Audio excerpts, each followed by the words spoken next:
It's almost like the Forrest Gump of space careers. I've just been so incredibly lucky to have been in so many amazing historical places. Peter is one of our nation's best minds and experts in space. He has worked in multiple presidential administrations and is responsible for shaping our country's national security, commercial, and civil space policy over the years. He's someone who really pursued his dreams to work in space and has made such a big impact working in the White House and now working in commercial areas. When Peter Marquez was 5 years old, he watched the launch of STS-1 on television. That experience was the defining moment for him, solidifying that working towards space was all he ever wanted to do. That desire led him to space camp in 1990, where he found himself surrounded with fellow space nerds and immersed in the experience. For Peter, the most impactful aspect of space camp were the educational challenges presented to him. You're 12, 13, 14, and you are capable of doing things that maybe you had not thought you were capable of doing. So it's kind of like when you play sports and that coach makes you run the lap that you just know you physically can't run, but you do it anyway, and at the end, you're like, I didn't know that was in me. That's kind of how you feel at the end of space camp was, okay, I didn't know that was in me. Peter attended George Washington University for college, where he received a bachelor's degree in political science and a master's in space policy.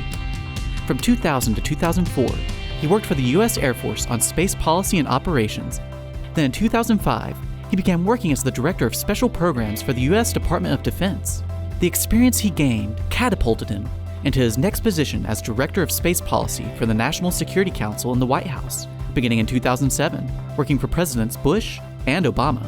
He was the advisor to the president, he was the advisor to the vice president, he was the advisor to the national security advisor on space. On national security space, there are very few people that could do that job. In 2010, Peter wrote the national space policy for the Obama administration. After his time in the White House, Peter worked as vice president of strategy and policy at Orbital Sciences Corporation, and then as vice president of global engagement at Planetary Resources. Then in 2020, Peter was asked to return as a consultant to the White House by the National Space Council's Executive Secretary, Scott Pace. When we needed to update the 2020 space policy, I brought in Peter, who had helped write the 2010 policy, to help write the 2020 policy. Peter now works at Amazon Web Services as head of space policy.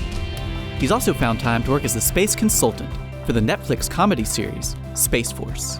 Peter used to wear pinstriped suits to every meeting. Comedy writers, we wear baseball caps and t-shirts. Peter had lunch with us. He looked like the Godfather had taken his softball team out to lunch. It says a lot about a man that the worst thing you can say is, he dressed really well. Congrats, Peter.